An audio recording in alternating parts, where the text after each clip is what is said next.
চট্টগ্রামের কাপ্তাই রাস্তার মাথা এলাকায় এক ব্যবসায়ী প্রায় ২০ লাখ টাকা ছিনিয়ে নিয়েছে দুর্বৃত্তরা। এই ঘটনায় স্থানীয়দের সহায়তায় পুলিশ একজনকে আটক করেছে। সকাল ৮টায় জান আলী হাট স্টেশনের পাশে এই ঘটনা ঘটে। ভুক্তভোগী ব্যবসায়ী রফিক আহমেদ বিভিন্ন খাদ্য ও নিত্য ব্যবহার্য পণ্যের পরিবেশক হিসেবে ব্যবসা করেন।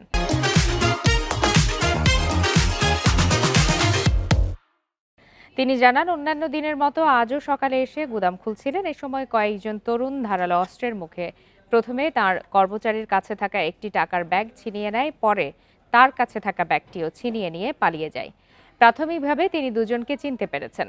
পুলিশকে খবর দিলে স্থানীয়রা এদের মধ্যে থেকে একজনকে আটক করে। ঘটনার পর স্থানীয় বস্তিতে তল্লাশি চালাচ্ছে পুলিশ।